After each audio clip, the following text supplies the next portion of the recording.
not taking any kids out. I just might need to sit on my guitar. Oh, sorry. I'm sorry. That's such an amazing idea. Like, nice to meet you, man.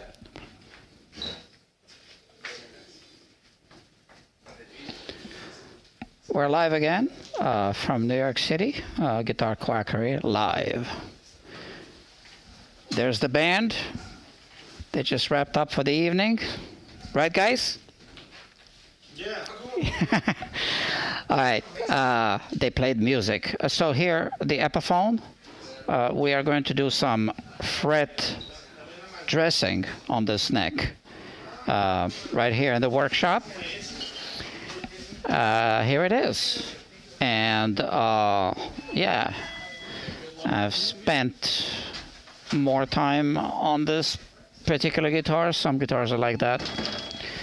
That's the nature of the job, right? Yeah, that's how it is. Sometimes, not every time.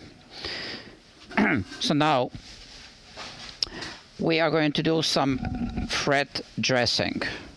You're going to see the full thing, and unless I forgot something, I think I put links to all of the products and tools that I'll be using to do this job, unless I forgot something, in which case maybe I'll remember later and edit the list of tools. Those are Amazon links, and not only are they Amazon links, they are Amazon affiliate links, and I am required to disclose the fact that they are affiliate links, which means that I get paid a small commission at no extra cost to you if you buy through those links. Amazon affiliates such as myself are required to say that and to write it in the description. Those are the rules. Okay, we have the fingerboard here, the fretboard fingerboard. It's attached to the neck. I made a new nut. So now you are watching, I believe this is part 3. So in part 1 I removed the nut. In part 2 I made a new nut. Well, kind of. It was a pre-slotted nut, but I had to fit it in and clean up the nut shelf, etc. I had to do a little bit of a repair here on the veneer. Also in part 1 you can watch a replay of that. Now this is a guitar that's been played. It doesn't have much excessive fret wear, but let's have a look. Why not? Okay. This is it, the microscope. And here we are going to examine the fretboard, the frets and the fingerboard, or the fretboard. Okay, so as you can see, this guitar hasn't been played in a while. So it has, well, it's got some fret wear, but this particular dimple is a little shiny here because I believe because I played the string. But if you look, and I played this string, right? But that's not a recent play, right? So I also played the string, which is why you see that shiny line. Oh, I'm sorry about that noise. That's the gate. Yeah. This happens to the frets when you don't change the strings often enough. So the wound strings have a winding. Obviously, that's why they're called a wound string. And the high points of the winding will always hit the fret at the same place, same exact place, unless you use alternate tunings. And as a result, you get these tiger stripes, okay? which are grooves inside the fret. So it digs in. Same here. As you can see, these are not shiny, which means the guitar hasn't been played recently. This dimple isn't shiny, which again means the same thing. The guitar has not been played recently. This looks like rust. I don't know how rust migrated on the fret wire, because rust comes from iron. I wanted to say steel, but steel is iron mixed with other. Steel is an alloy, iron is an element, right? So this looks like rust. I don't know how it got there. There's no iron in the fret wire. I don't know if this looks like rust as well. And you see these scratches? So we're gonna remove these scratch marks completely in order to buff these frets and make them completely smooth. So these grooves are again caused by infrequent string changes. And you know, I really feel bad that I see there are no viewers right now. So if you're watching this in replay, obviously you're seeing me explain all this, but no one is watching me live as we speak. Another detail that we want to see on the fingerboard itself is this fret cheese. Okay, so this is cheese. This is cheese, yeah. Cheese from fingers. You can see that those are skin particles, okay? And yeah, that's that. Still no one's watching. No one's watching yet. Okay, no problem. For those of you who do not know, this channel is called Guitar Quackery Live, not to be confused with the main channel of Guitar Quackery, which is called Guitar Quackery, just like the name of this shop. There's a sign here that says Guitar Quackery, but you can't read it on the inside, obviously. Guitar Quackery Live is the sister channel or the auxiliary channel of Guitar Quackery, and it has the word live in it, and that's because this channel is used for live streaming. I just want to throw something on the screen here to monitor my audio. I hope I do have audio. I hope you hear what I'm saying. You should be hearing me. Testing 1, 2. Okay. It's going up and down. Fine. That makes me happy. Now we do have one person watching. So I went over this fretboard. There's some interesting stuff there to watch in the replay. And now we will do the fret dressing. So the first tool that I'll use to remove the fret cheese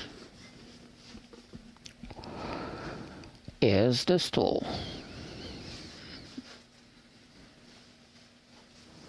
Okay, let me... this is the soft wire brush. It's brass. So the frets are made from a fret wire which is called nickel silver, but it's really brass mixed with nickel to make it harder and to make it look less like a copper alloy, right? So it's harder than this metal here. And strings are harder than the frets, which is why they damage the frets. But this isn't going to damage the fret wire, but it's going to remove the junk from the fingerboard. So I like to do this here off the bench, so it falls on the floor, just like that.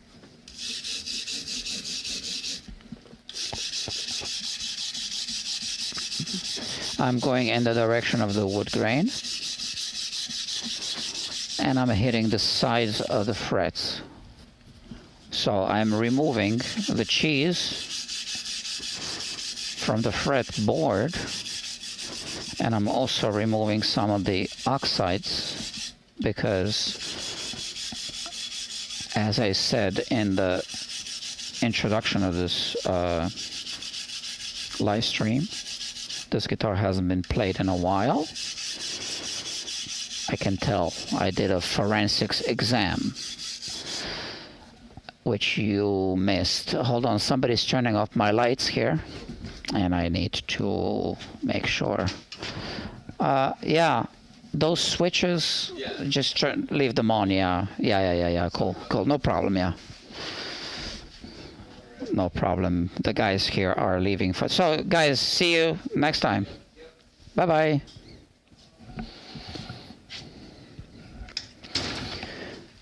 Okay, so it's just you and me. I have one viewer, the two of us.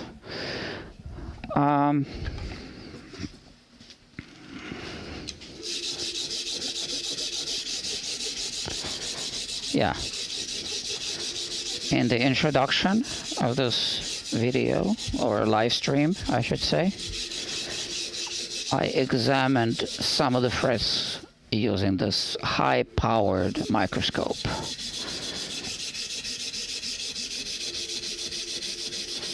And it's going to be worth your time to re-watch the replay. But now I have 0 viewers. So whoever was watching got bored. I can't blame them. Or maybe they're just too busy. I can't blame them. Okay, I'm going to try to do this quickly. There's a link in the description for this brush. Amazon affiliate link, so I get paid at no extra cost to you. Okay, that's that. The next thing I want to do is I want to do a very light leveling job on this. Okay. But before I do that, I want to take my fret rocker, which is this tool, and I want to go over all the frets. Somebody else is watching. Somebody just joined the live stream. The one and only viewer at this time.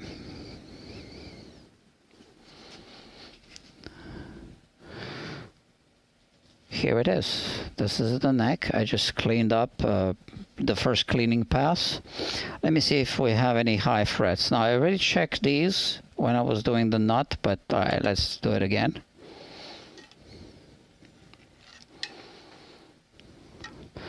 The fret rocker cannot, there's a little bit of rocking here. So, and here. So we are not doing a level crown and polish on this guitar.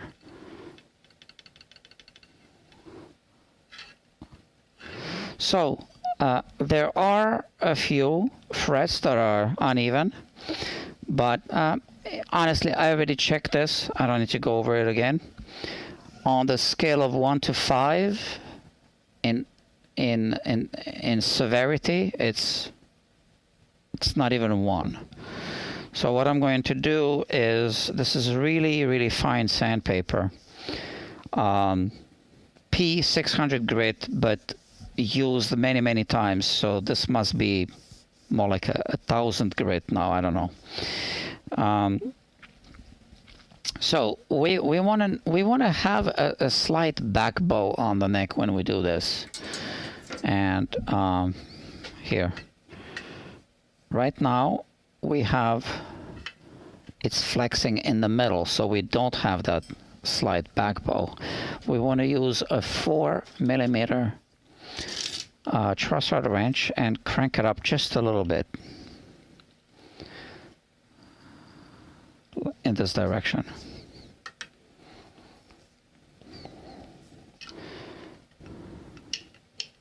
I think I checked this truss rod before, right? Or did I forget? Because that's my #1 rule. So now we have a little bit of rocking, not too much. I don't really care how much of a back bow we have, just a little bit. That's enough. Because we want to do a slight level crown and polish, like a very light pass. Just like that. We can go in the X. We can do like an X pattern.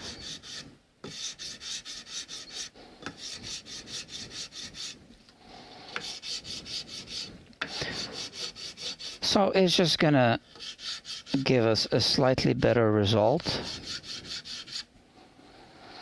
And I can see, I look for the shiny stripes, and I can see where this sandpaper, right, removed a little bit of metal off the top. And this also tells me without going over with a red marker if there are any low spots, which, by the way, the fret rocker cannot detect.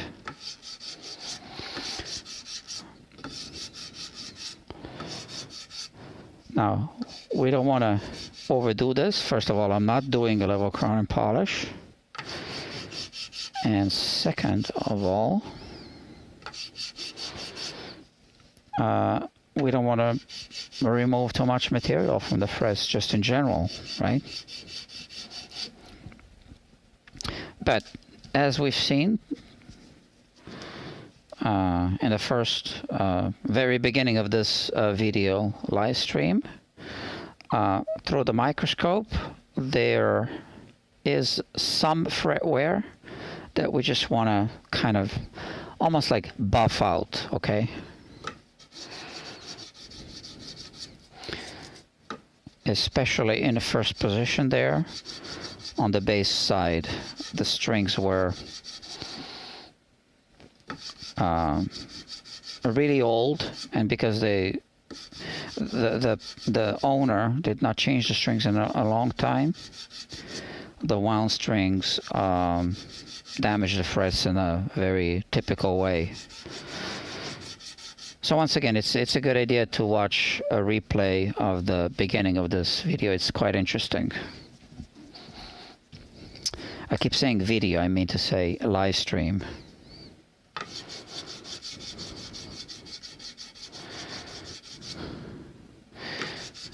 So, since I am in fact removing some material from the frets as part of the fret dressing, again, I'm emphasizing I'm not doing a level crown and polish. And we have a new nut that I filed without taking any measurements. I am going to touch it up once we are done with the fret work, and we put the new strings on. Okay, that's that.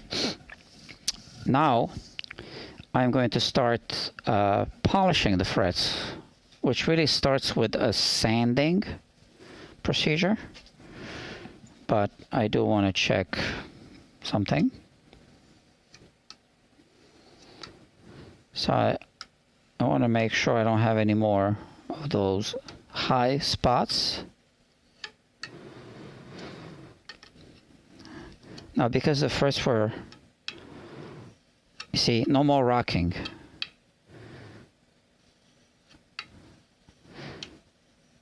Because the frets were not severely uneven, I did not recommend a full level crown and polish job on this. That would have been overkill.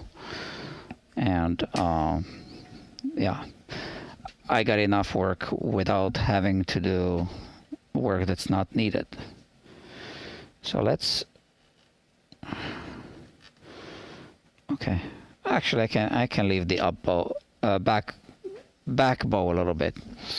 All right, let's put the 4mm wrench right there before I lose it.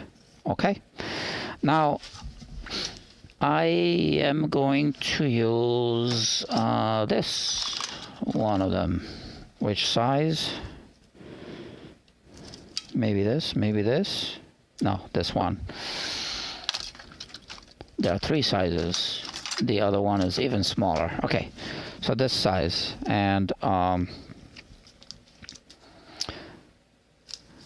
just tape it up like this. So I forgot to put a link to this in the description. I can edit my description later and include it. We are going to do this. So I recently discovered the channel of Ken Parker, and I am really impressed with a lot of his thinking, and I especially like his fret polishing method.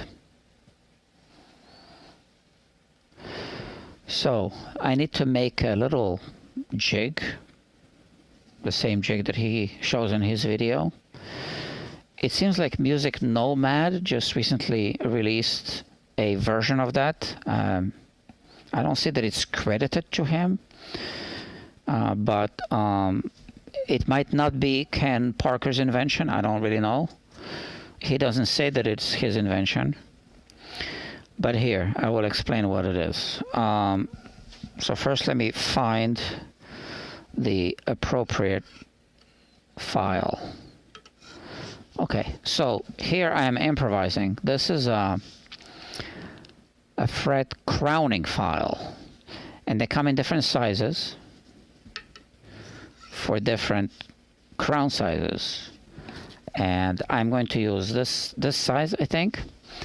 And I'm going to start with P600 grit sandpaper. This, okay, P600. And here, just wrap it around like this and hold it. And this camera is a little bit in the way, but I'll try not to knock it. So that's the idea.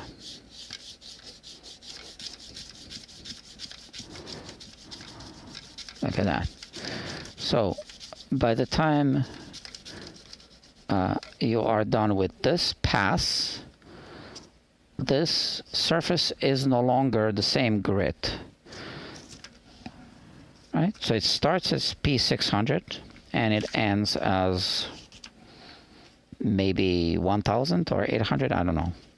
Who knows, right? But I like this. I like this idea, and now I'm checking it out. So go on his channel, Ken Parker Arch Toppery. He builds arch top guitars, and he's the inventor of the Parker Fly guitar. A greatly misunderstood guitar. Innovative guitar. Very interesting history. So, I like this method. This is not my usual method. So instead of using a crowning file, like I am doing now, improvising. He made a jig, and I'm going to make that same little jig on my milling machine. I just don't have it made yet. But the crowning file seems to work. Look at that. So you keep moving up the fretboard, and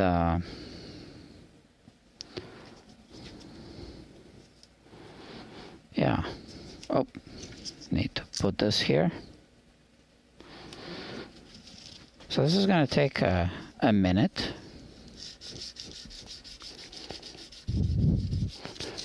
And because it starts as 600 grit and it becomes, I guess, 1,000 grit maybe. Fine, it becomes a finer grit and it keeps polishing. You don't need to go through all the grits to get to, let's say, 1,500 grit. But I do go beyond with the polishing pads, which I will still do.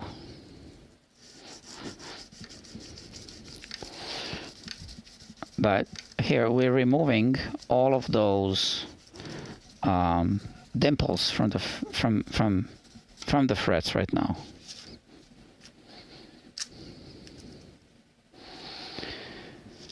So I've been watching Ken Parker's channel lately, and I highly recommend it.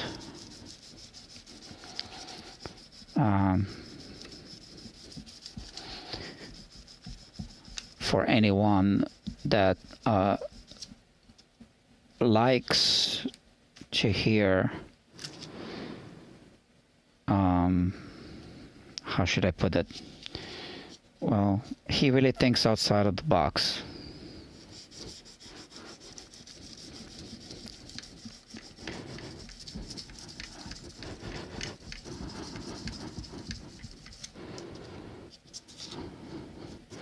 So I remember when the Parker Fly guitar first came out.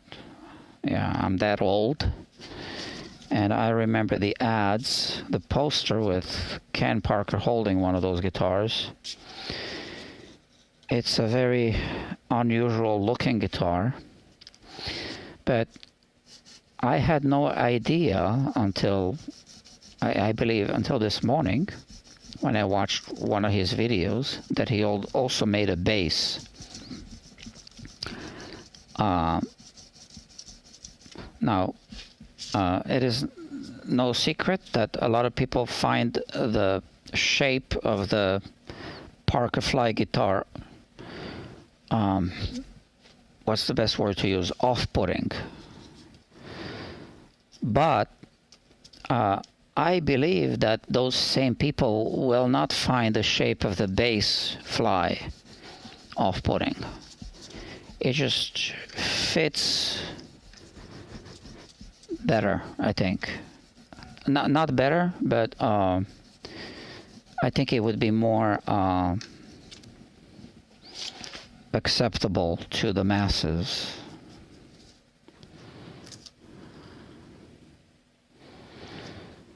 I was personally never a fan of the Parker Fly guitar. I think I worked on one of them.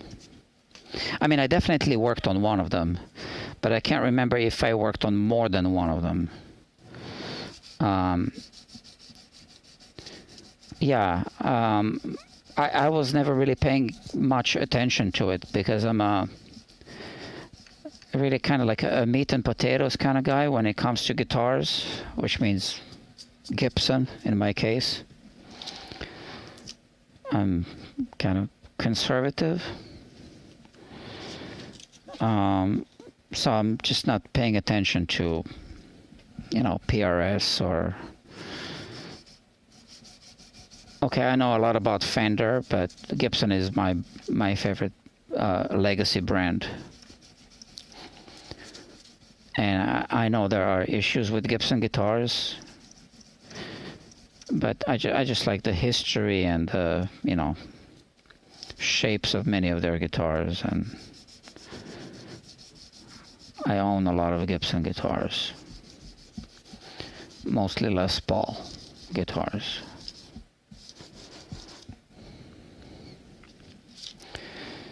So what was I saying? Yeah, so when I saw the Parker Fly guitar for the first time, I just didn't think much of it. I mean, I've seen other guitars, like, what is it, the is it Brian Moore guitar or something? So, you know, I noticed that there was a new guitar on the market, but I wasn't drawn to it, mostly because, like I said, I'm just not open-minded, I guess. I'm conservative. I like Gibson, and I don't really pay attention to much of anything else. But now that I've learned more about the Parker Fly guitar and why was it even developed and how it was developed, now I'm fascinated. I'm still not going to go and buy one, but that's simply because I have too many guitars as it is.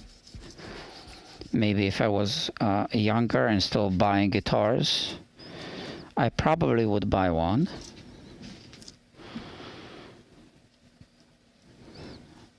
Now I wish that I had bought one when it first came out, because the value went up. It became a niche guitar, and they are quite valuable now.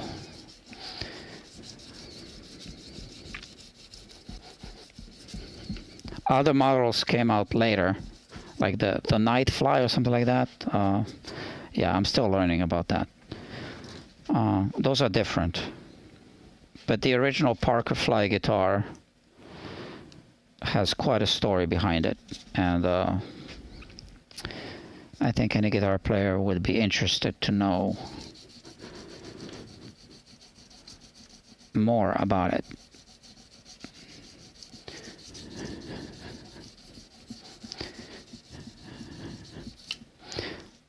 I can totally understand how the design of it isn't for most people.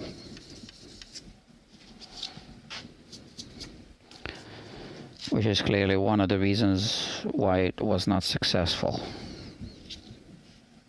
Just one of the reasons.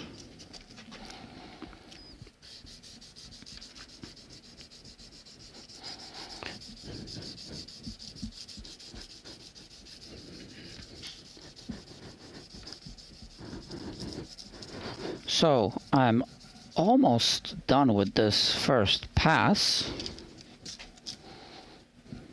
of the Ken Parker method.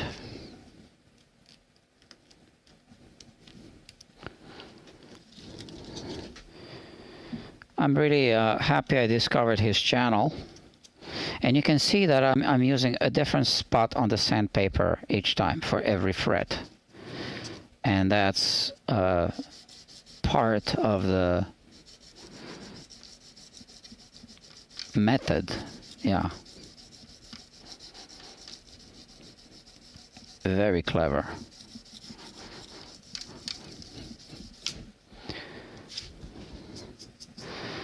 I am going to check to see if with a fret rocker if I altered anything. I use this method on the D'Acquisto guitar that I just had. Was it here on Saturday, I believe? Yeah. Interestingly, I learned about this method when I watched a Ken Parker video of him working on a D'Acquisto guitar, and he was using this method to polish the frets on the D'Acquisto guitar that he had on his workbench. And him and Jimmy D'Acquisto were actually acquainted. I'm not sure if they were friends, but they knew each other.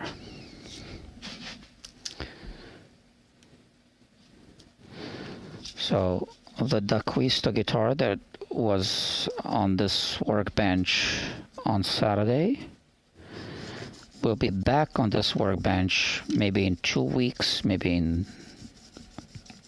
2 or 3 weeks. I'm not sure when. I have to discuss it with the customer. So if you are subscribed to this channel, you should not miss it. I mean, you will get notified, right? I will be doing something very interesting on the D'Acquisto guitar. I'll be using, so I'm almost certain of it. I'll be using dental composites to fix the nut, to fix one of the string slots on the nut, which unfortunately is made out of ivory. I do say unfortunately because I'm really not a fan of anything being made out of ivory, but it's a historic guitar. What can you do now? Okay.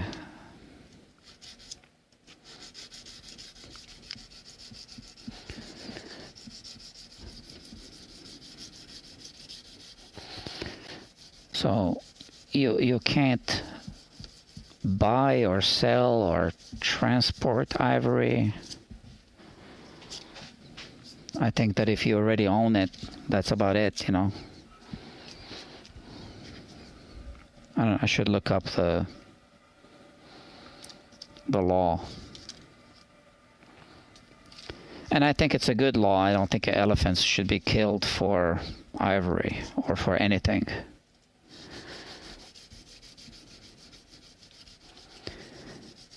They are peaceful animals. They just mind their own business.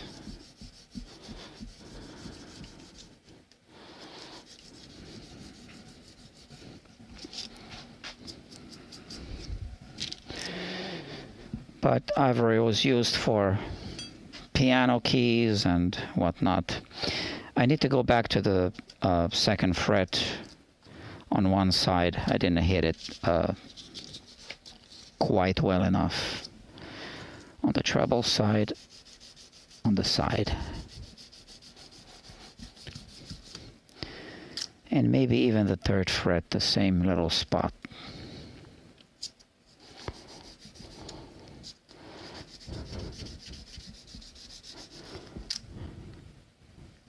Fourth fret, same little spot, yeah. So here I wasn't doing it right at the beginning.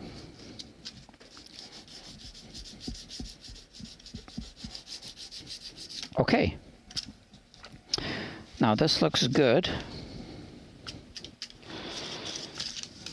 So this is an interesting method, right? So I used a different part of the sandpaper for each fret. And now this is the first pass. And it's quite good already, right? What I want to do now is just take the fret rocker, because I'm new to this method. I just want to make sure that it didn't remove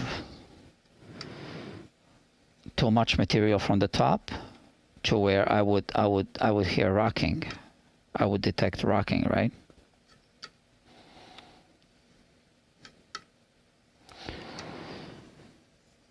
It doesn't seem like I created any low spots on any of the frets, which is a good thing.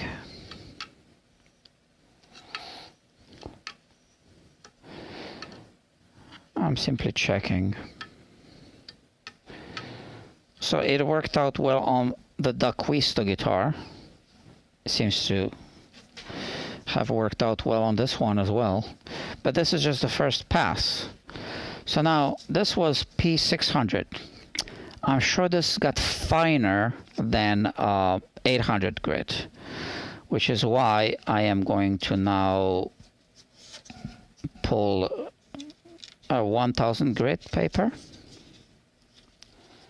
Yeah, this is it. And do the same exact thing with a 1000 grit. Which side of the file was I using? This one. Okay. So now this is going to polish it beyond 1000 grit.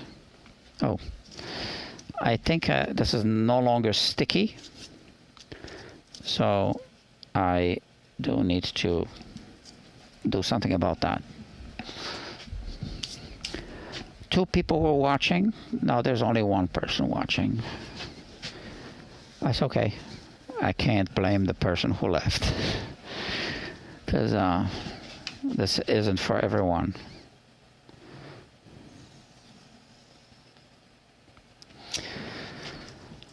So live streaming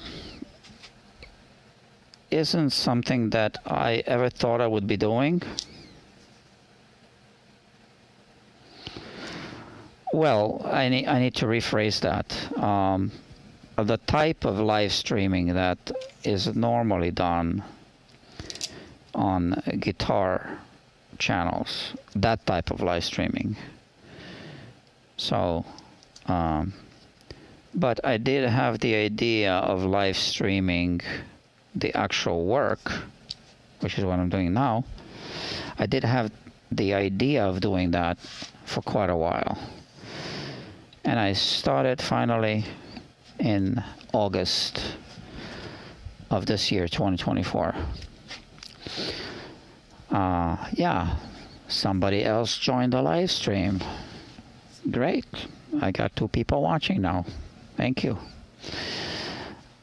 So, the 1000 grit, which is now the second pass, but I do want to use this. Okay. So, because it becomes a finer grit, I'm not really sure what it becomes, but I would say it goes beyond 1500 grit.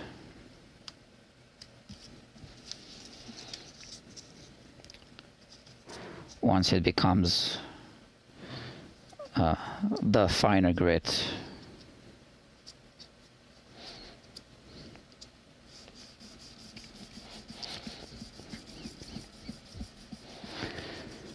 Like I said, Music Nomad seems to have just released a tool that does that with special kind of sandpaper that comes in little loops, but that's expensive. I mean, I looked again, and if I understand correctly, it would add $20 to each fret job. So I'm not sure. I think I'll buy it and I'll check it out.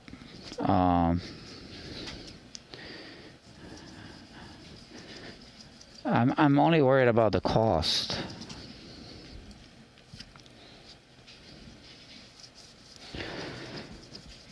So this fine grit looks very fine.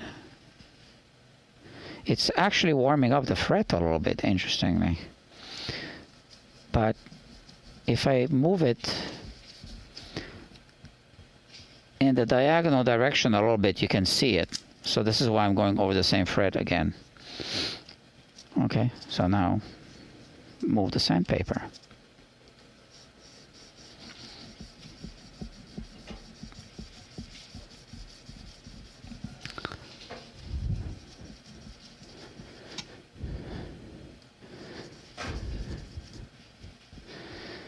Yeah, so it's tricky.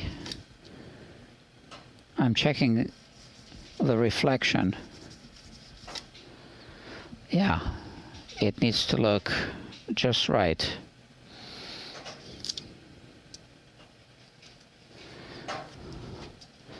And move the sandpaper in this direction.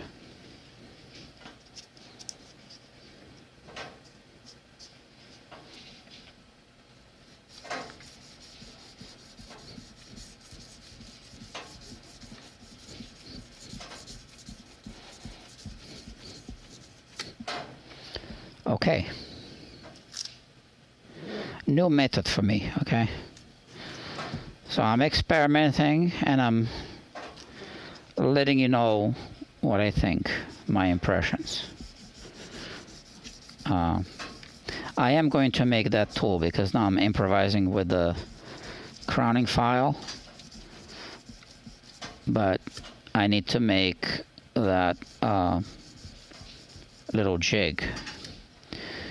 Now I just don't know if you need probably a different jig for every kind of size fret wire, right?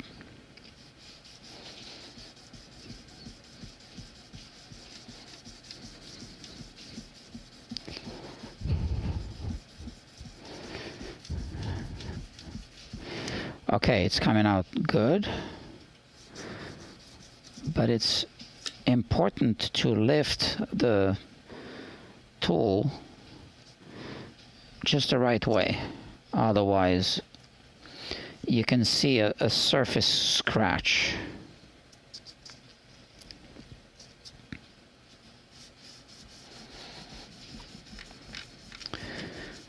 Not really a scratch, but as if, let's say, if you have a stainless steel refrigerator, brushed stainless steel, for example, right?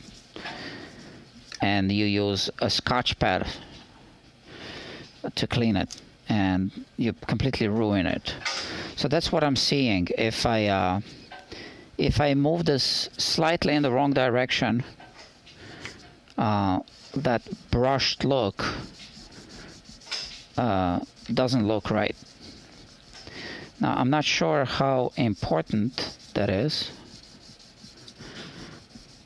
since I'm going to go over this whole thing with the polishing pads anyway, but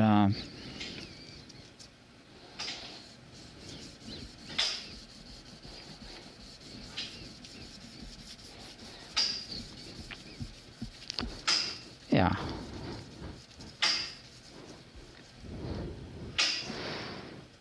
So let me stop at the 11th fret, and then we'll look if the rest of the fretboard is different.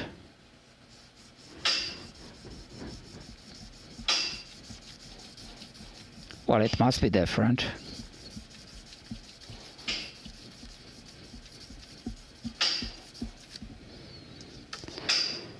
Okay.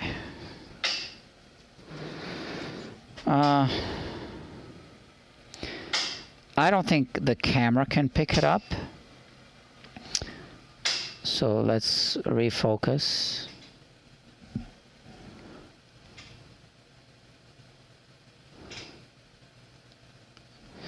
Yeah, the camera, I'm looking at the screen, and I'm looking at this just in front of me, right?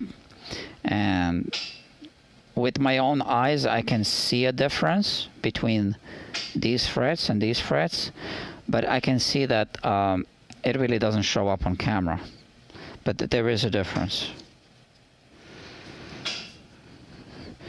I'm sure I would see the difference under the microscope, but I've already spent too much time on this guitar, so I just gotta move through this job a little quicker.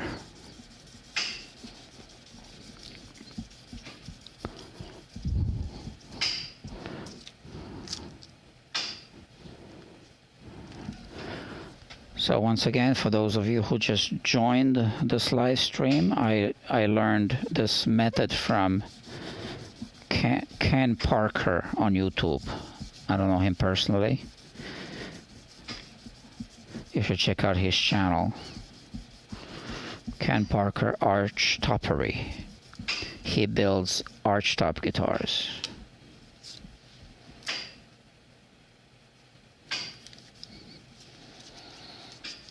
That's his passion.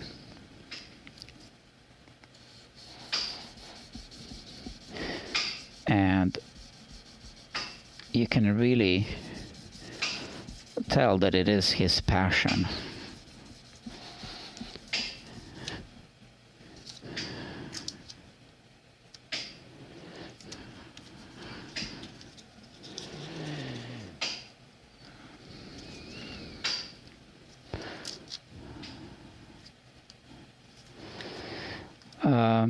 yeah, I'm using this fret guard because it would be really easy to scratch the fingerboard,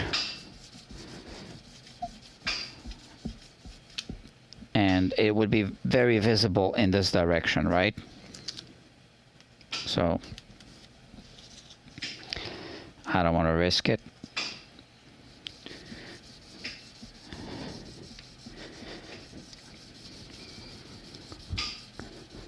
It really doesn't take a long time to move this fret guard.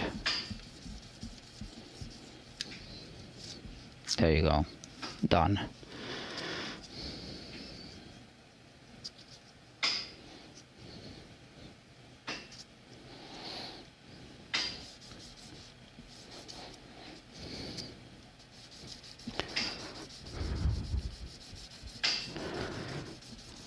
So this is still an experimental method for me.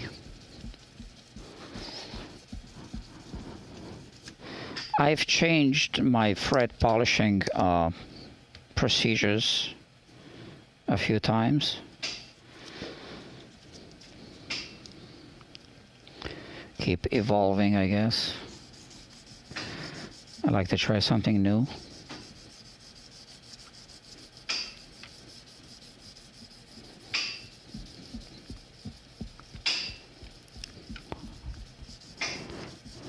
I was pretty confident that this was going to yield good results because when I watched Ken Parker's video, he did say that he's been using this for many, many years. So he wouldn't say that if this, if it wasn't true, obviously. So I was pretty confident that I can just go ahead and do it. And the first guitar I did it on was, well, it happened to be that $100,000 guitar, the D'Acquisto guitar. So, quite a guitar to use as a guinea pig.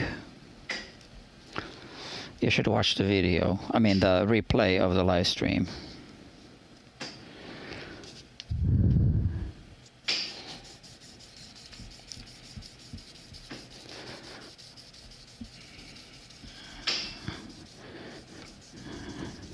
I really don't know how much the guitar is worth, but if I do a search on D'Acquisto guitars, I can see that they pretty much start at $60,000. I think you might be able to find one for 40 if you're lucky. And I've seen one listed for 150,000, so I don't know. I don't know what the value is of that guitar. But there is a playlist on this channel. You should check it out if you're interested. And just search for D'Acquisto. D'Acquisto.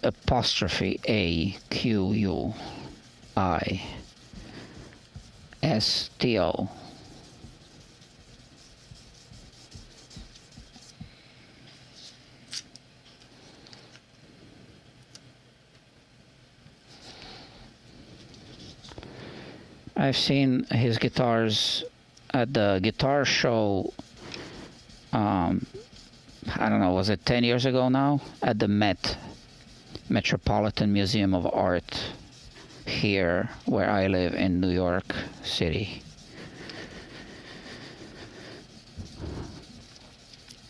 Okay. Looks good. Yeah, looks good. So, look at all this fret dust. So, I started with P600. This is 1000.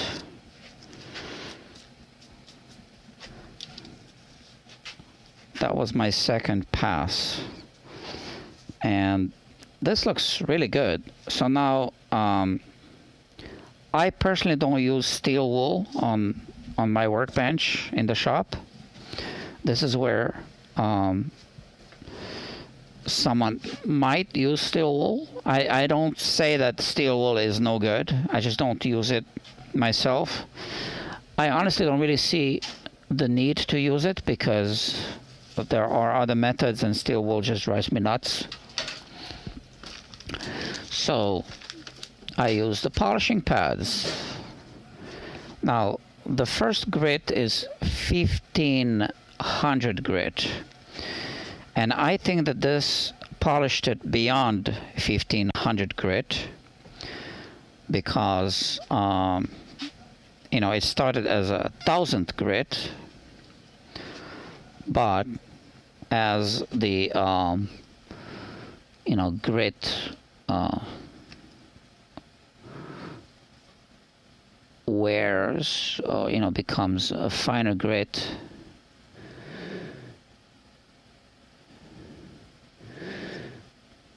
yeah, I don't know. So it does look like I need to take this glove off to change the camera here.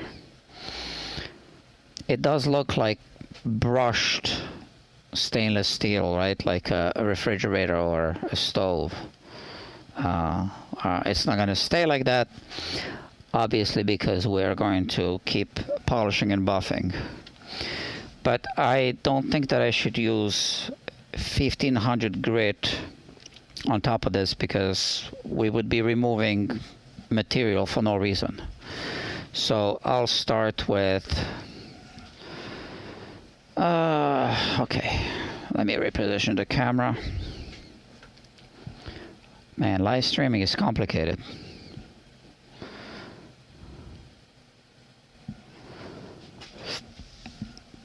How many people are watching? At least I have an audience. 4 people watching. Jake says hello. And Robbie. Woohoo. Yeah, hello, both of you. Or I should say all 4 of you. 4 people watching, right? Yeah. So now these are, those micromesh polishing pads, I think they're called. Something else I forgot to put a link in the description for, so I have to add. And so this is 1800 grit, but it's been used. I think I'm gonna start with this 1800 grit, but this one I'm gonna go in this direction. Okay, I'm hitting the sides.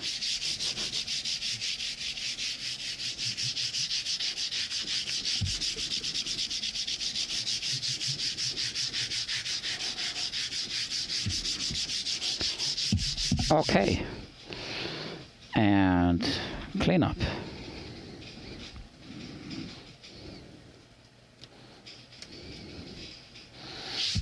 Now it's 2400.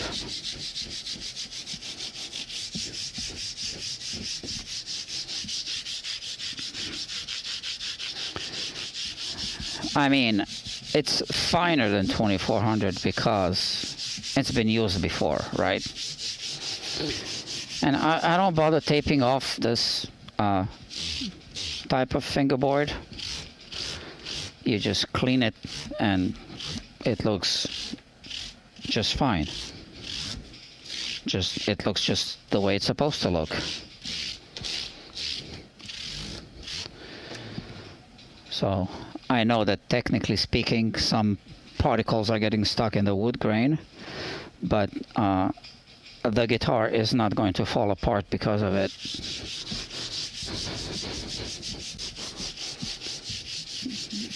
And I'm going to clean it anyway.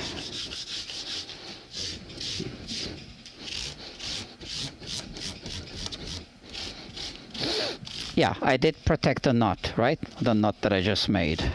Bone nut.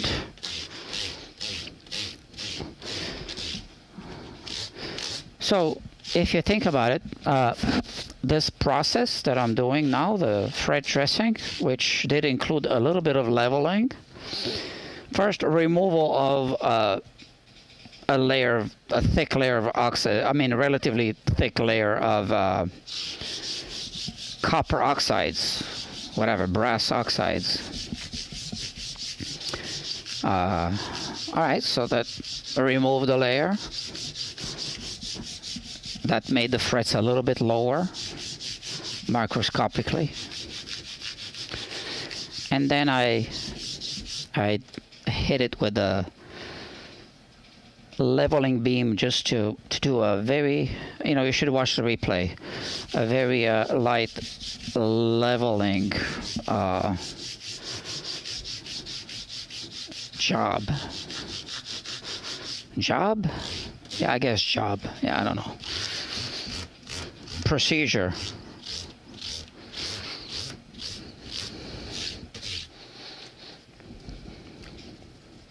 So that made the frets a little bit lower.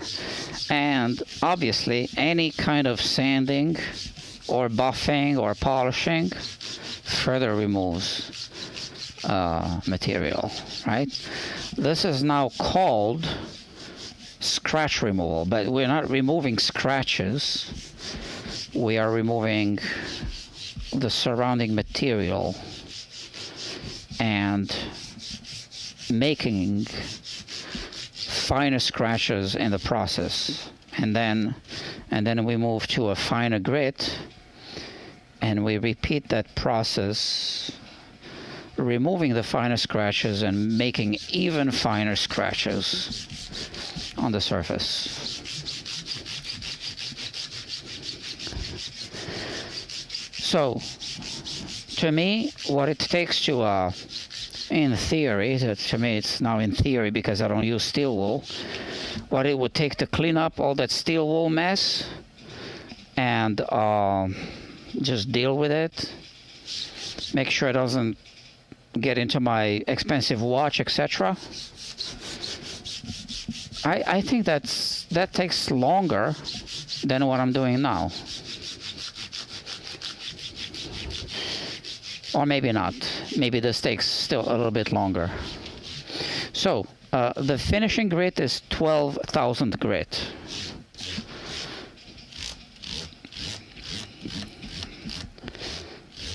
And if anyone thinks that this isn't removing any material, I don't know if the camera's going to pick it up, but there is dust coming off. So, yeah, it is removing material. Now, we could totally call this good. And at some point in my earlier days or in my career, I would finish like this, and that's it. This isn't bad. I just like to push it further. Okay, because just what I like to do. And now, let me put this away.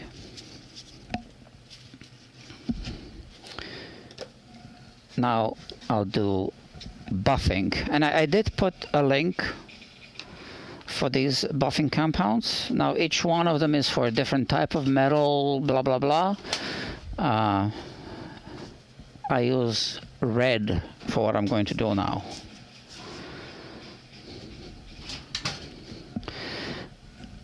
Okay. But I've used other colors for other types. Like if you have stainless steel frets, or if you need to remove more material, right? Okay.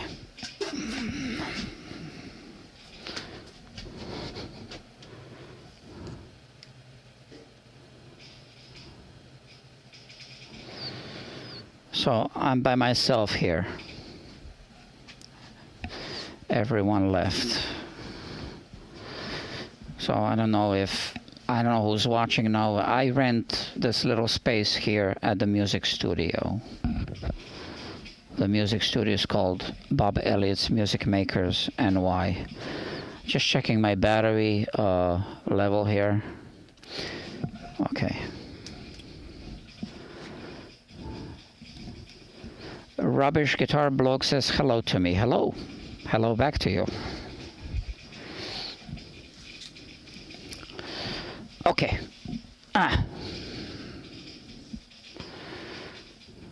Here we go. I have my app here.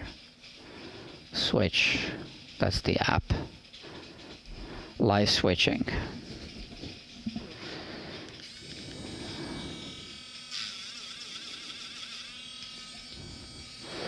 Let's not forget this. I don't have a fret shield for the Epiphone scaling that I have for the Gibson and for the Fender, but I just ordered it. So, yeah. And I did get a notification that it has been shipped and it will arrive on Friday. Okay.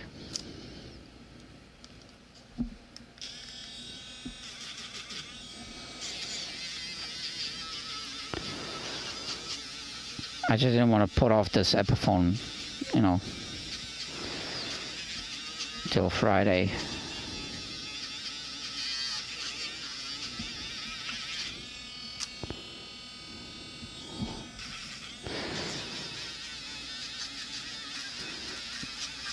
So I'm spending more time on this guitar than I thought I would.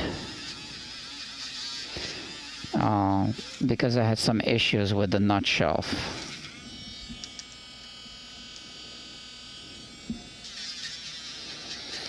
And with the finish, with the headstock veneer chipping off when I removed the nut.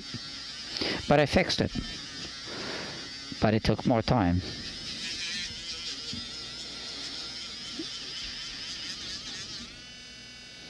Switch. So this is also removing material. Maybe well, definitely a microscopic amount.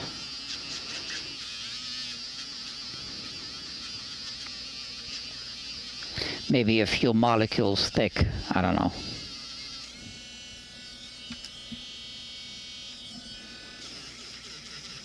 Maybe somebody knows.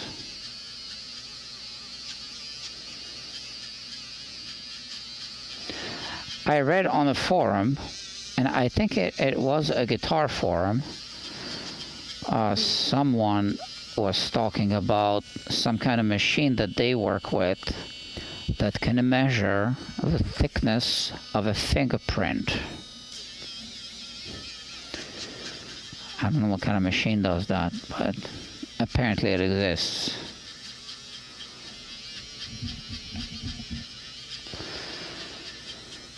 Most of us don't need that level of precision. But some people do, I guess.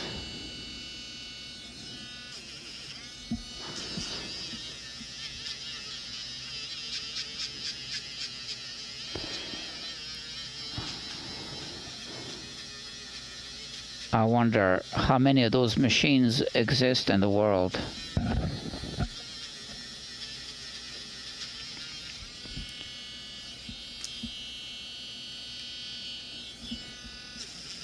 And what they're used for.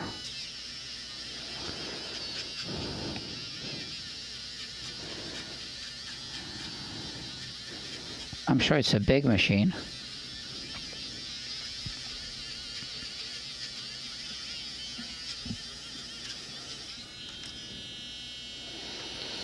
So I will do all the fret dressing in this part. I think this is part 3, if I'm not mistaken. And then I'll take a break and then do the restringing and the setup.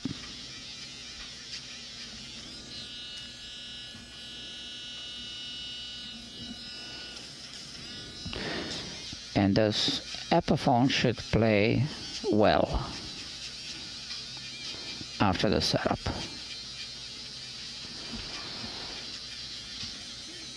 hopefully.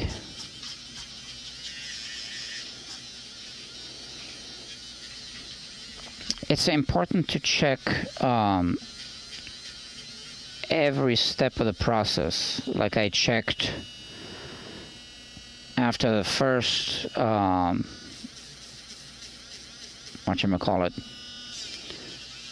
fret polishing pass with the 600 grit. If that procedure produced any uneven frets, even slightly uneven, right? Because you don't want to go through all of this now to discover at the end that there's an uneven fret now that wasn't there before we went over with the 600 grit. I'm not really worried that the 1000 grit would remove enough material to produce an uneven fret.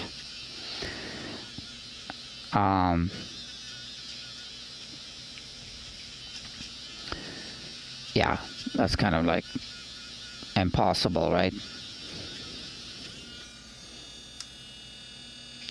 But 600 grit, you know, it's worth checking. And how do I know that it's a good idea to check? Well,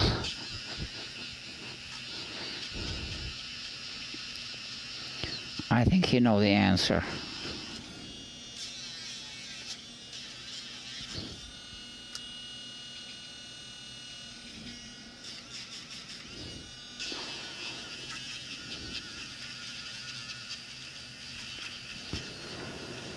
I ran out of things to say.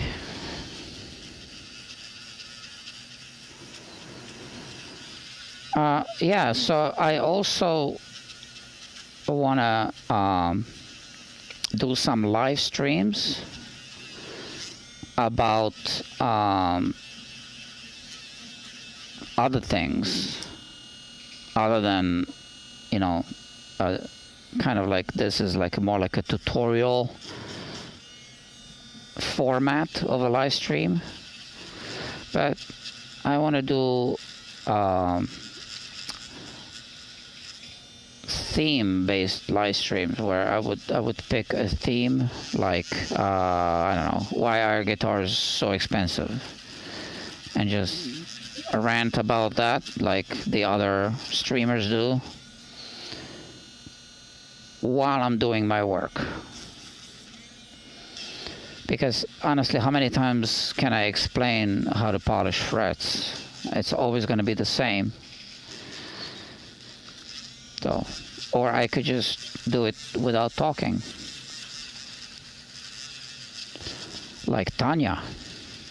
Well, she isn't streaming, but I think most of you know who Tanya is. She's this Ukrainian repair technician, and she just is amazing.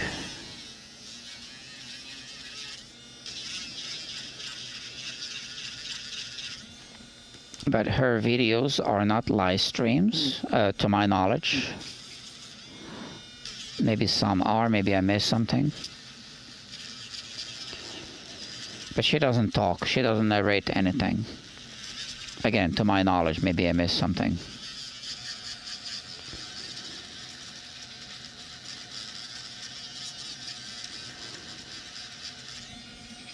She's definitely the real deal. I mean, she does the actual work, hands-on, all of it herself.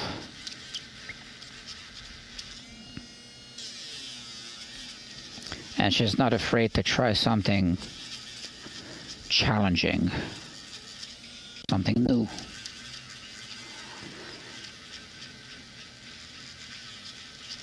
I have a feeling that she is self-taught.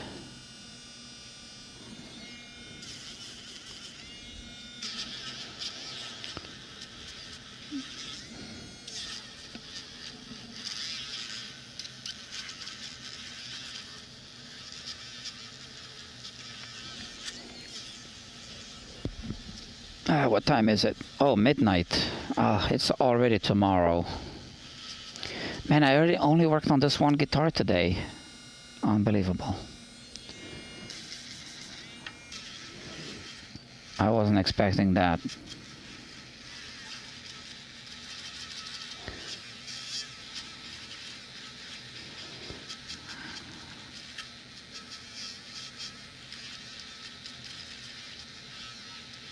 Okay, so done with this. Now, this is it. This is a bit warm. I have this other one.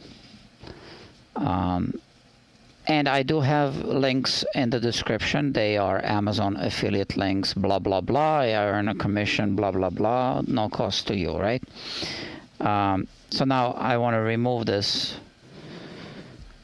buffing compound, and you can see that these two frets are now shinier than this, right? Obviously, all I'm doing is removing the buffing compound, and I'm doing some additional buffing in the process, obviously.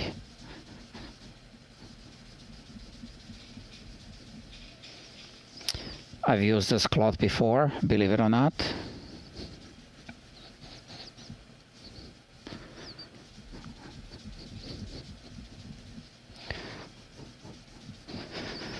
This is a Music Nomad microfiber cloth.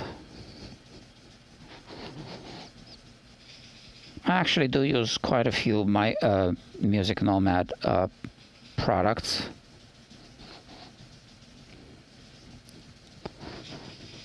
My favorite Music Nomad product must be this, the guitar detailer.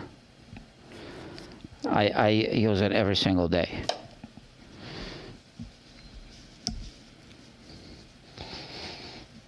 It really is, in my opinion, the best cleaning product for guitars. They make another one called One. I don't like that one. I only like the guitar detailer.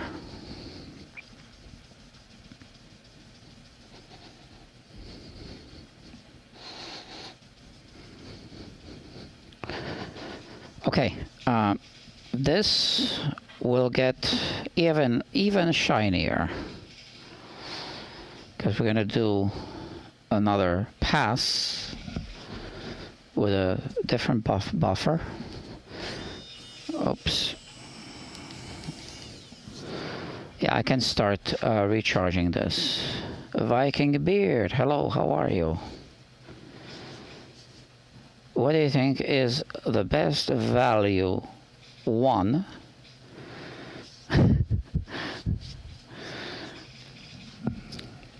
Very good question. So this guitar, what's the best value? Okay, value. There's price, there's cost, and there's value. So value is from the customer's point of view. This guitar upgraded and set up, or two, a new guitar at the same cost. Cost, you mean price, not cost. So cost is what a dealer pays for the guitar. Price is what the customer pays, right? So the best value, in my opinion, is number one. This guitar that has already been paid for, obviously, and then upgrade it, which is what I'm doing, and set up. So even the light level crown and polish that I did, which wasn't a level crown and polish, is an upgrade, right? There are no more uneven frets. They were slightly uneven. So Epiphones will come sometimes with less uneven frets, sometimes with more uneven frets. Yeah.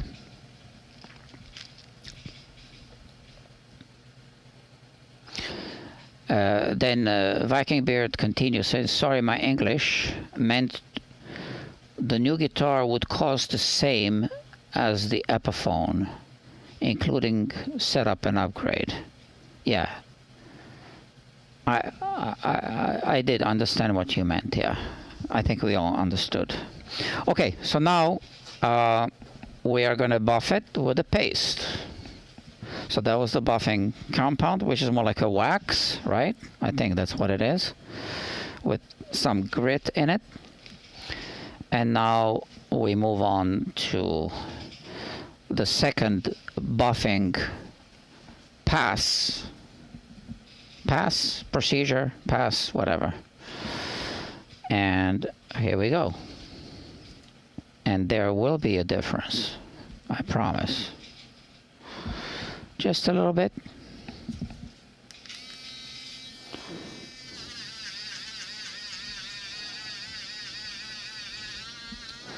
Let me show you from here. But you've already seen me do this if you watched other live streams. So now let's have a look at it. And again, I remove. And so focus is a little bit of an issue with this camera sometimes. And then lighting is an issue. But I can assure you that this looks different than this. Okay, maybe we can see it from this point of view better. I don't know, this camera. I don't know. I'm looking at it on the screen here. I don't see a difference on the screen, but I see a difference like this. So, you know, it's a difference. Is it worth it? I don't know.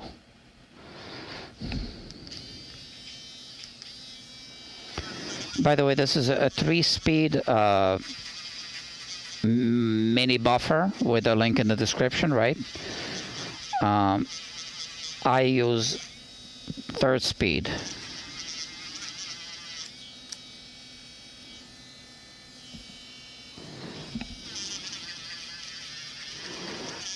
That's the only speed that works.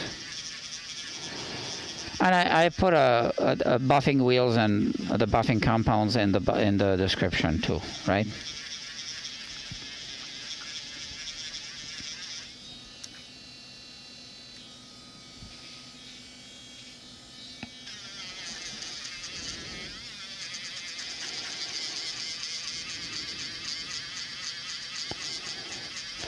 So now, maybe now it's easier to see a difference when there are 5 frets that are, was it 5? No, 4. Okay. So I don't know. Can you see the difference? First 4 frets. Or maybe from here.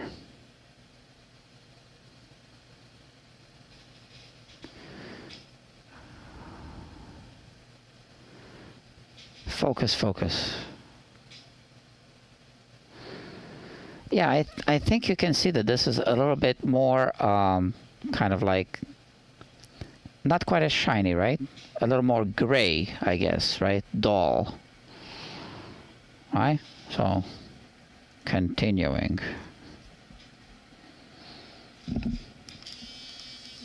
Oops.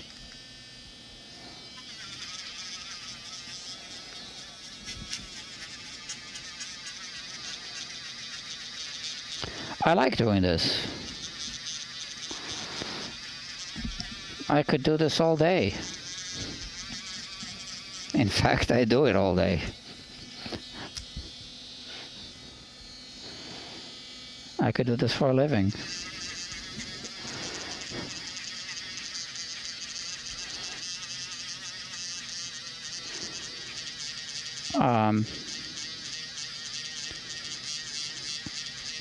I skipped one part that I actually do sometimes skip because of the new procedure with the Ken Parker method. So the part that I skipped this time was that leather. I don't think I want to do that leather trick procedure in this direction. after doing the Ken Parker method in this direction. So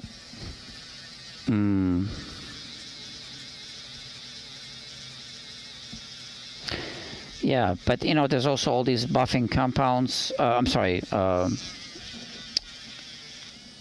Polishing pads that are actually going in this direction. I don't know. I'm still thinking about it. So I want to make a leather. I guess it should be called burnisher, like a file. And I saw that guy Crimson Guitars. He built something, a little tool like that. So I want to try his method.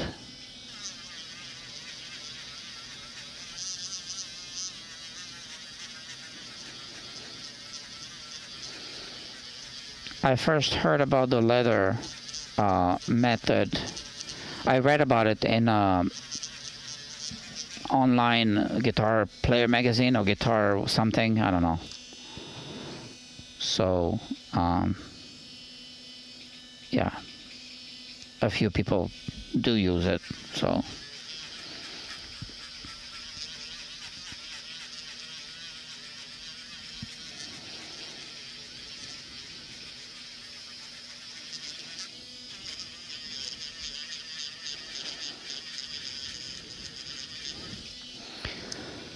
if I do live streaming,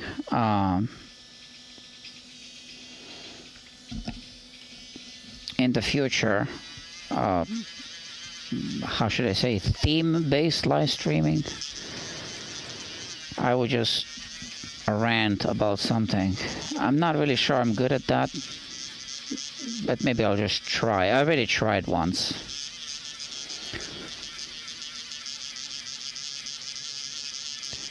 I don't want to try now. I don't really have I'm not an inspiration, right? So I don't have anything to talk about right now that would be interesting for anyone to listen.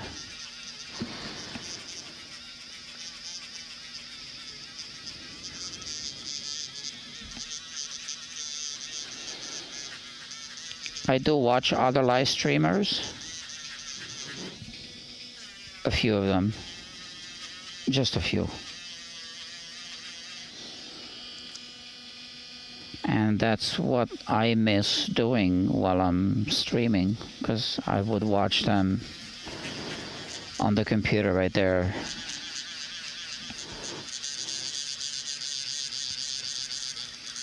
So I can't do that now if I'm streaming myself.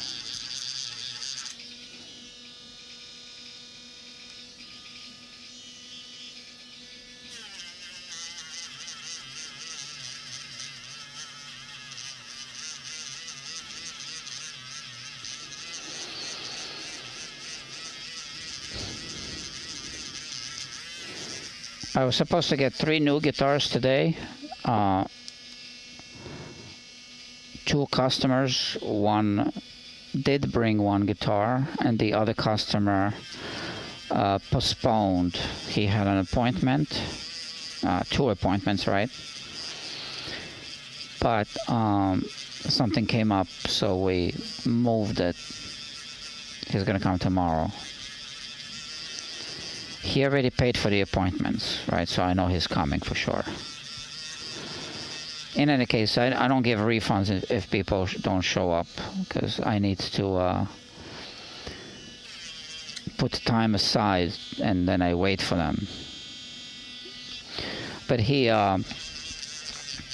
texted me a few hours in advance, so he did not inconvenience me, so we just moved his 2 appointments for tomorrow after 5 p.m. I believe. No, after 6. And I've been thinking if I should be maybe try to live stream the assessments when I actually examine the guitar for the first time.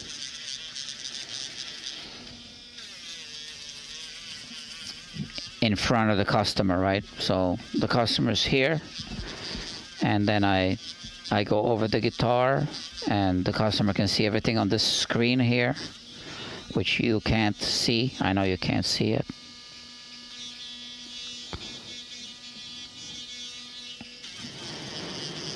But I would need the customer to agree to be part of the live stream, and I would need them to sign a video release.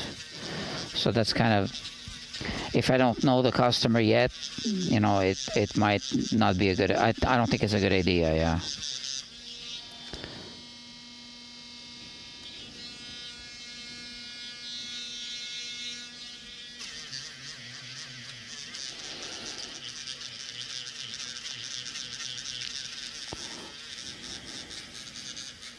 But some assessments are interesting.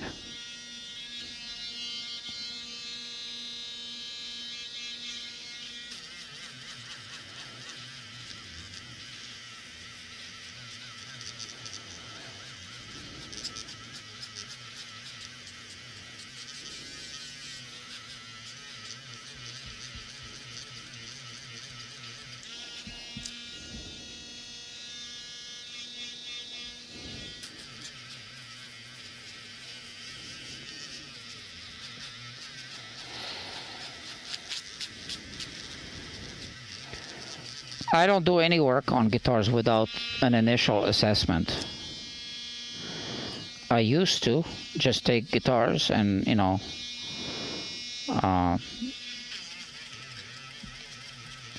people sometimes still drop off a guitar. Actually, this guitar was dropped off in my absence. Yeah, because I'm not here 24 hours a day, right? But the studio is open. They open quite early sometimes. The music studio here, right? And yeah, let me clean this. Okay. So sometimes people do drop off guitars in my absence, and this was one of them, right?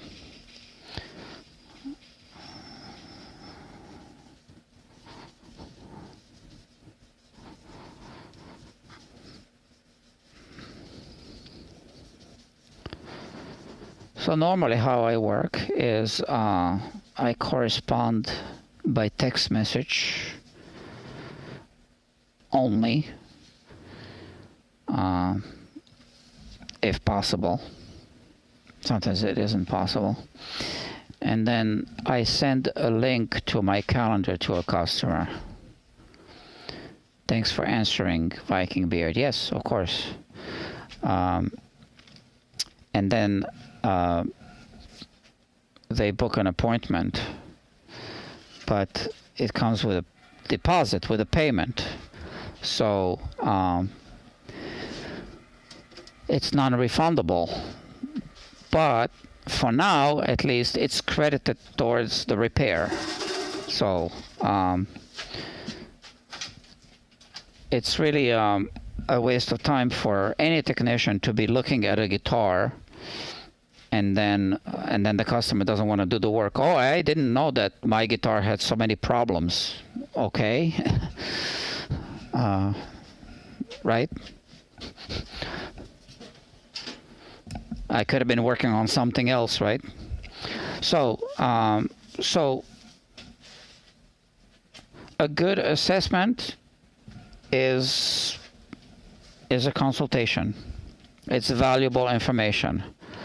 So if I tell you that let's say your acoustic guitar has loose braces, or that the bridge is lifting and you weren't not aware of it, or that the neck is underset and you can't just do a setup, or this or that, well, now you know. So now you don't have to waste your time going to any other shop. You can go shop around if you want, but if you have loose braces, you have loose braces.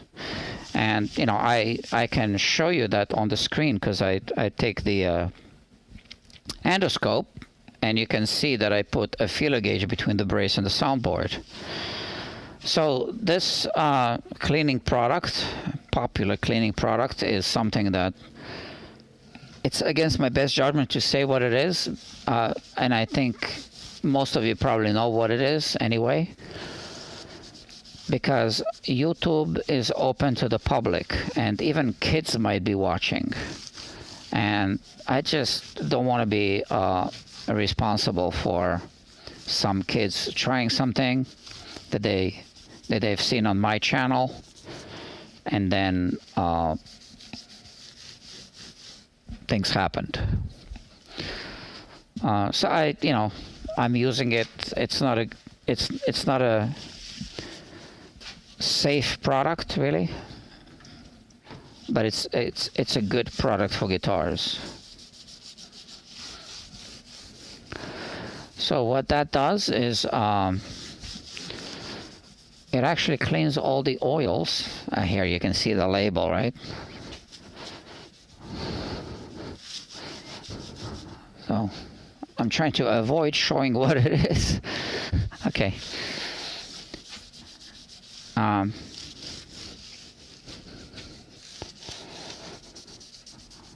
It's a great cleaning product for guitars. It does not damage the finish. As you can see, I don't put my head over this thing, over the fingerboard when I'm cleaning, and I am using a glove. So yeah, and then I actually put the wet tissue outside. It's gonna dry up very quickly, and those are high ceilings.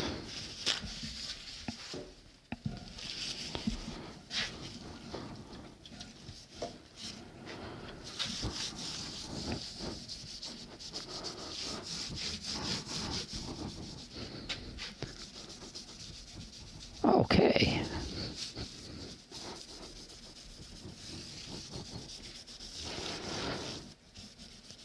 So well buffed frets are very slippery. They are very playable, right? And the less friction there is between the fret and the string, the longer the frets should last. But it is not a one-time service, right? Everything needs maintenance.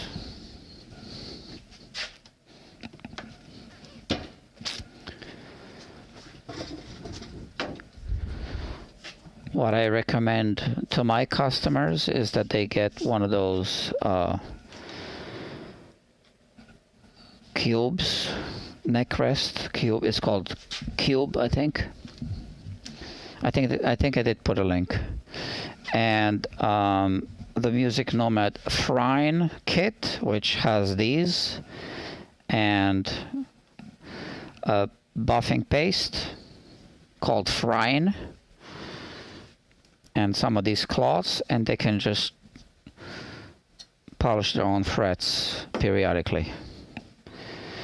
But it's like flossing, right? So the dentist recommends flossing, but people don't always do it. So more work for the dentist.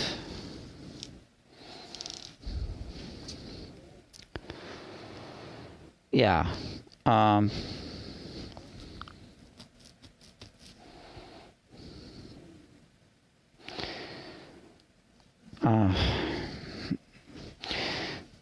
This wood has like little,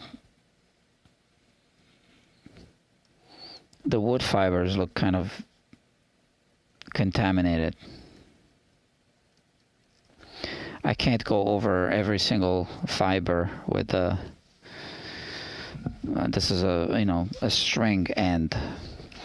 Okay, so now let's use the Guitar Quackery Fretboard Rejuvenator.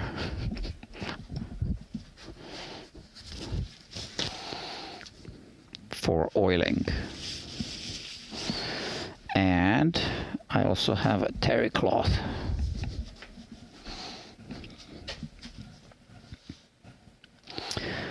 So this is how I do it. Just a little bit, and just deposit up and down the fingerboard so that I don't put a whole blob in one area first and then run out of it by the time I get to the end.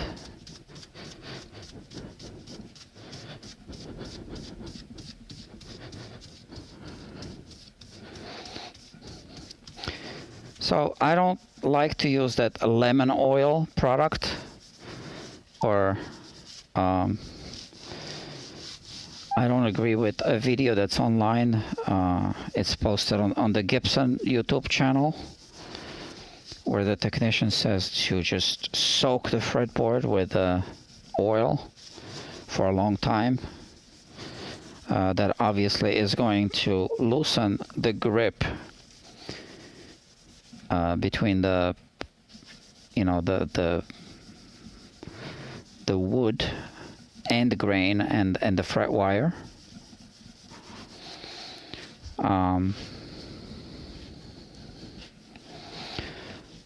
This is just a light coat. That's it.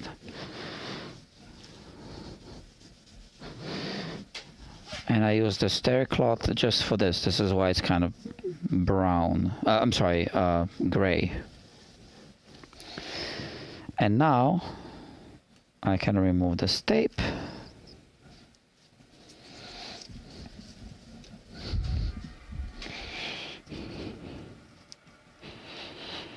There's a little bit of glue residue here. And I'm gonna have to I almost forgot, put the new tuning machines here, right? So this is gonna be a new set. Yeah. Brand new set.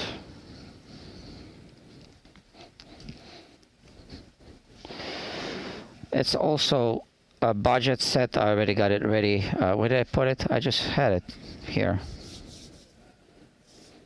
I took them all out and I put them where? In the little tray. Oh, come on.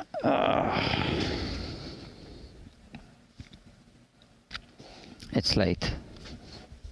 Oh, here. Okay. Yeah, so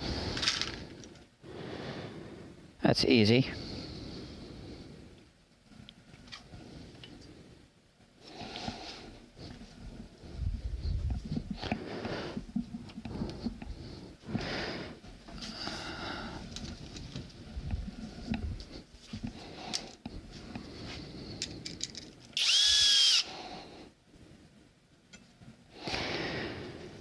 All right.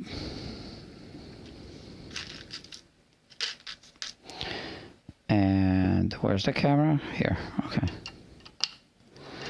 I mean, nothing much to talk about.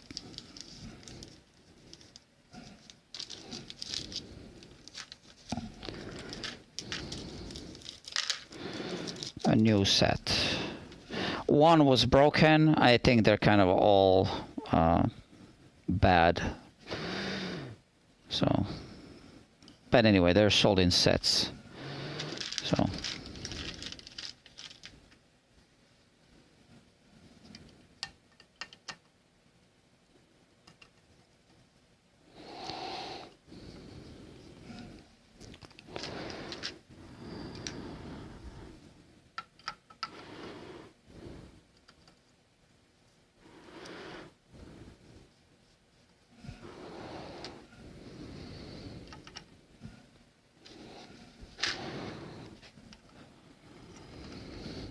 So one thing, when I put the screw into the wood, I turn it counterclockwise first a little bit until it hits that same groove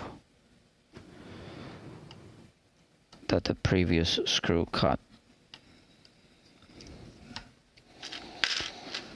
Now, for the tuning machines, it's not that big a deal. But for the neck joint, definitely we want to make sure we do that.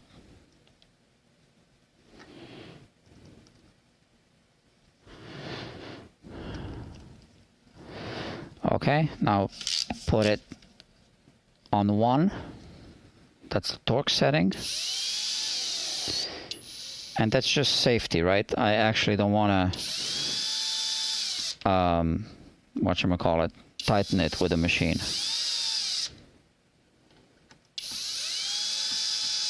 Just if I happen to go beyond the point that I was meaning to go, right? It's just going to stop.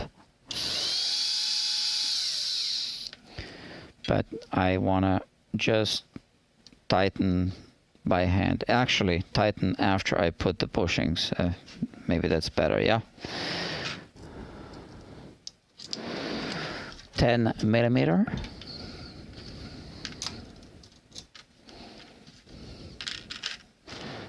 Okay. Yeah, by the way, these trays, I actually wanted to make a video about this. I never had time. This is great. Look, this is a vegetable tray with 6 compartments on each side. So I use this, you know, when I dismantle a Floyd Rose, unless it's an annoying 7-string version, to have all the little pieces. And well, I get these when I buy some vegetables. In my store, it's ginger, happens to be ginger. So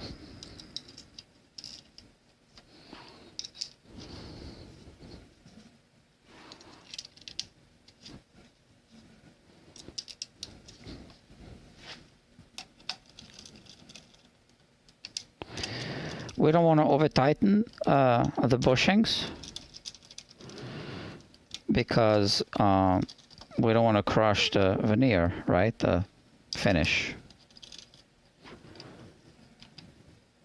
It is something we need to check every time we change strings. And now I tighten these by hand.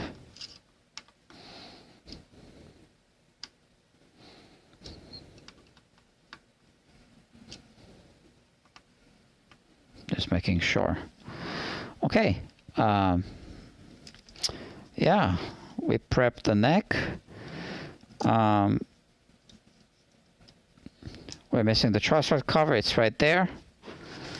And that's because we need to make the truss rod adjustment once we put the strings on. So this is 1 hour, 48 minutes, 49 seconds. I'm going to put the neck back on the body. Yeah, this took too long. I do work faster when I'm not streaming, believe it or not. So I need to get more efficient at streaming.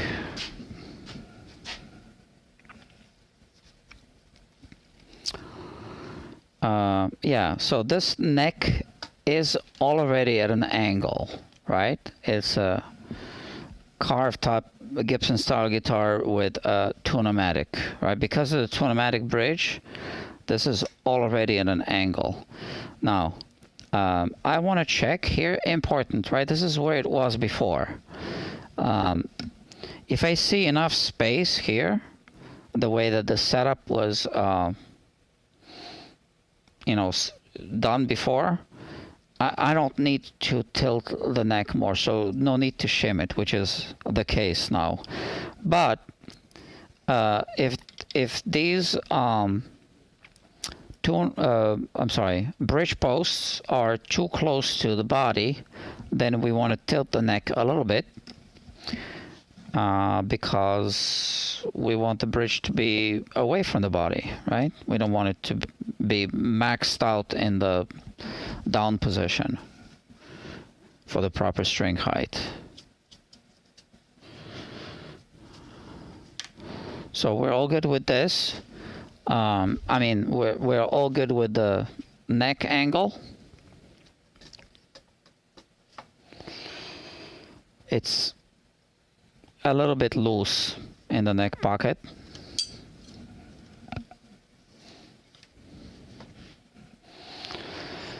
So this is what I was talking about. So I drilled these so that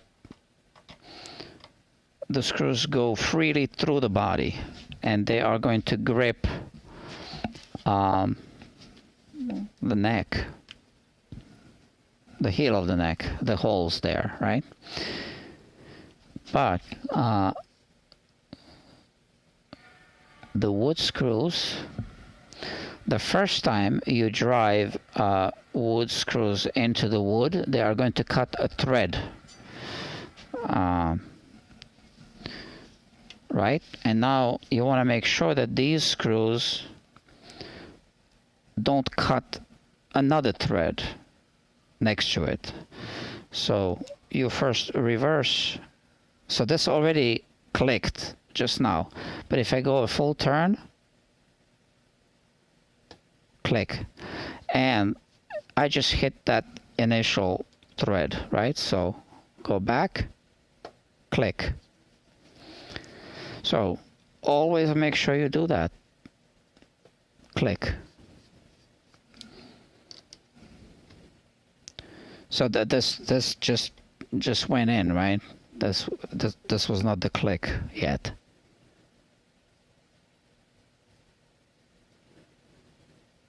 Or was it? I don't know. This one is weird.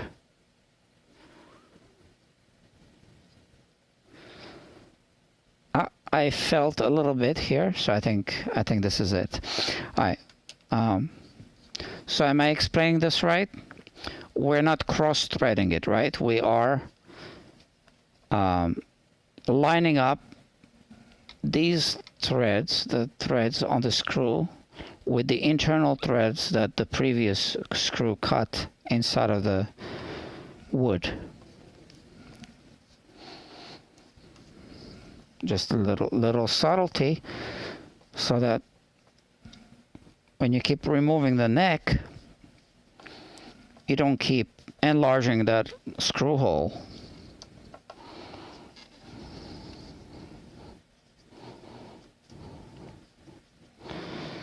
So I didn't, they're not very tight yet. Now I tighten them.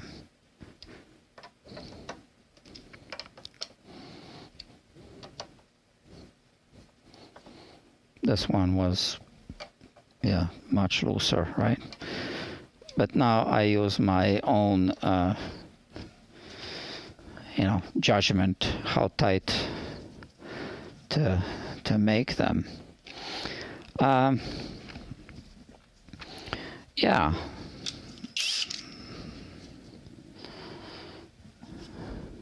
I'm gonna clean the guitar, and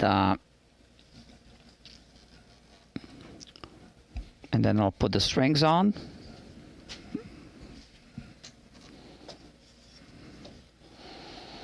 But I am going to take a break now. To be honest, I'm not even sure if I want to stay much longer.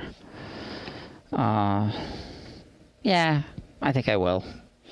I just need a short break because this live stream is already almost 2 hours long. Okay. So I'll be back in about, I don't know, a few minutes just to finish this job tonight. Okay.